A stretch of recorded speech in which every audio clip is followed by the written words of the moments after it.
I mean, isn't the internet free? I mean, who pays for all this porn that's on the internet, basically? I don't know. But I got this free hat, okay, and I'm pretty much predicting that Tap Out's going to sponsor me. Now, I can't say they'll sponsor you. Oh, fuck. I can't say they'll sponsor the show, right. but I can tell you right now, I think Tap Out is going to sponsor me.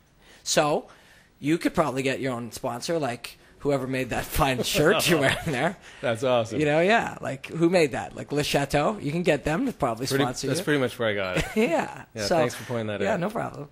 I don't know. Like, I mean, hey, there's people out there, right? Like, we're probably reaching, like, what, dozens of people right now? Could be 13. Yeah. I mean, there could be 50 people watching this show. Right, which if is I huge. was Zions, right. You know Zions, Yep. energy drinks, a delicious beverage. Right. Bose, they make, like, you know, fighting gear, they make gloves and stuff. I'm sure Bose would give us some money, you know? Right. So basically what you're doing right now is you're advertising other companies for free. Yeah, but you're giving up. No, but you're giving up. You're just giving mentions and you're wearing a hat.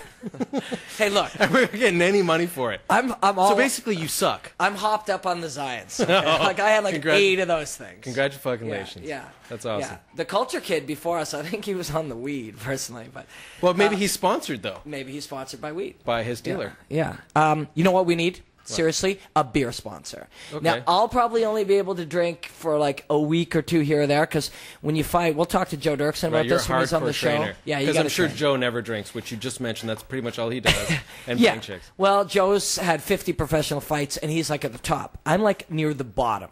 I can't get away with like drinking beer and eating chicken wings and stuff. I have to train really hard just to get to my like 1-2 record that I'm at now. Right. So I probably won't be able to drink. See, I could get a Tap Out sponsorship. You get a beer sponsorship. Didn't you try and tell me before that you were 2-2? I would never misrepresent myself like that. Really? 1 and 2. No, okay. Yeah. Okay, 2, so, like, all right, congratulations. Or 2. Congratulations on your first win. Yeah, well, you know, I've won other things before. Like, and your one record. Yeah. Well, musically is what you're talking about? Yeah, well, no, I made 2 records with my And did band. you win anything? Yeah, well, you got awards? I was nominated for a Much Music Award. Shut once. up. Yeah. Yeah, Best Independent Video, nominated. That's huge. Yeah.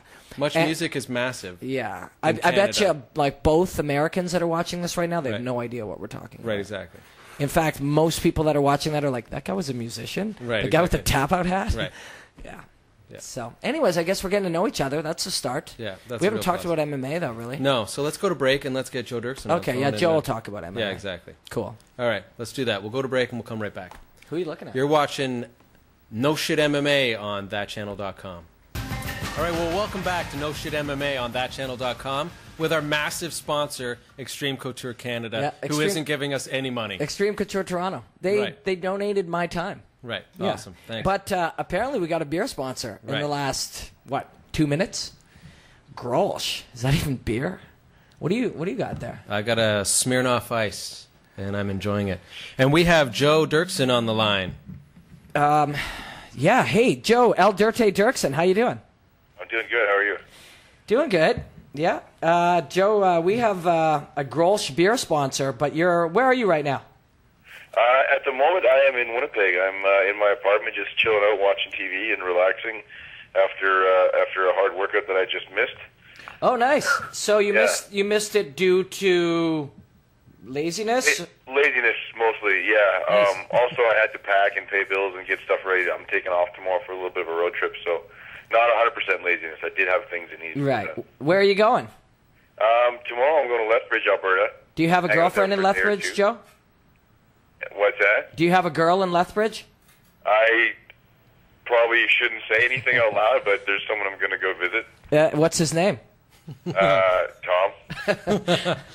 Joe's going to smash me when he sees me.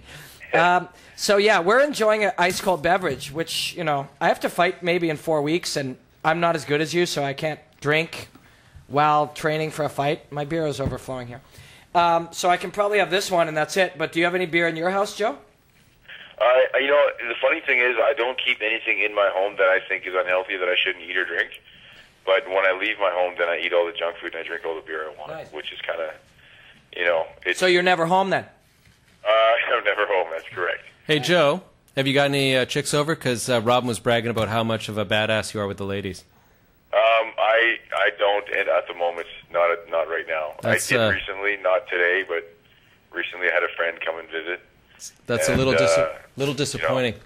She's gone now. Oh, wow.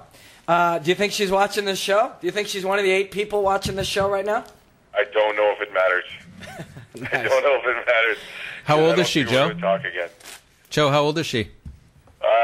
She said she was 30.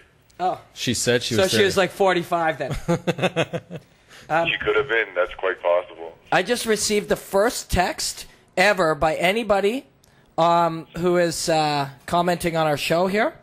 And she said, it's like Wayne's World, and you're Garth. She was commenting on our show here. Do you think I'm Garth, Joe? I don't know, man. I don't know. You could be, except you're not blonde. No, I'm not.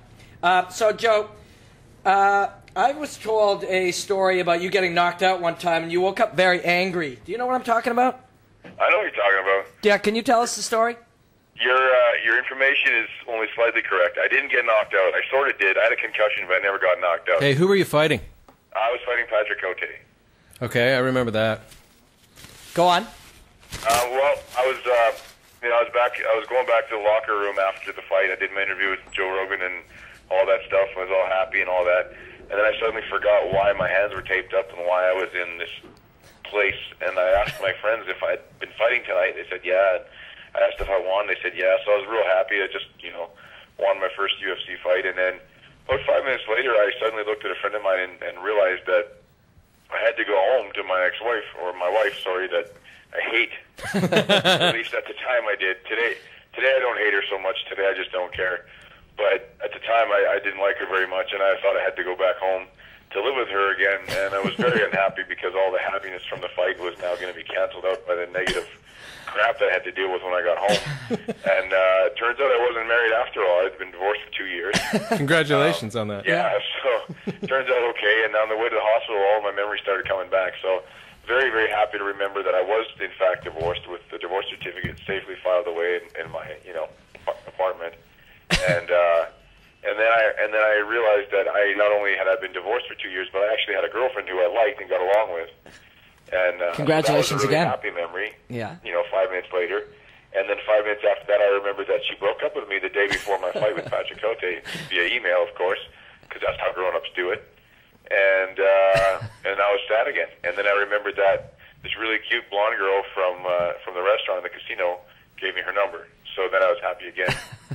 And then later on, when I was going to call her, I was like, fuck, I got a headache. Let's just go get a beer and forget about her. So we just got some beer and everything was cool. So Patrick Cote hit you hard enough that you traveled through time? Yes, it was a time travel situation. I know scientists can't recreate that incident. They couldn't recreate the accident, but it happened. It definitely happened. Is this the only time that you've ever had such a up and down? I'm happy, I'm sad, I'm happy, I'm sad. A girl gave me her number. Patrick Cote made me travel through time. Has this only happened once? That's a pretty unique experience for me. I've had mild concussions before, and I suppose that one was mild as well, because an hour later I was fine. That's a mild concussion? Just so you know, Joe, we have a picture of your mild concussion up on screen right now. Sounds good. Sounds good. Well, the thing is, like, a mild concussion to me is like where you're okay in a day, you're fine. The next day you're all right. I didn't have any symptoms like the next day. I didn't have any headache. I didn't have any problems or anything like that. And so, you're not doing any time travel, like just every night when you go to the bar and you're getting drunk and talking to chicks and you have those ups and downs? I change dimensions. I think that I actually know how to dance and that women find me attractive. I take my clothes off in public. But how many drinks does that take? It depends what kind of mood I'm in. Some days it only takes one. Nice. You know what I'm saying? It's not about being drunk, Robin. It's just about being happy. Right. So and getting naked in public makes you happy. Well, I'm not completely naked. I keep my underwear on because I have, small junk and I don't want people to know. And so when you, like fighters get a lot of chicks. Is this true? I think fighters get a lot of opportunities. Right. But the smaller ones know which ones to stay away from, if you know what I'm saying. Yeah. Oh, I'm a smaller fighter. I know what you're saying, Joe. Why don't you spell that out? Yeah. Well, sometimes you just got to stay away from them. Uh-huh. Like sometimes you can see crazy coming a mile away. You don't want to get stabbed in the ribs after you fall asleep. Have you ever been stabbed in the ribs after you fell asleep, Joe? No, but I had a dream about it once, and I called her. Was this after the Patrick Cote fight?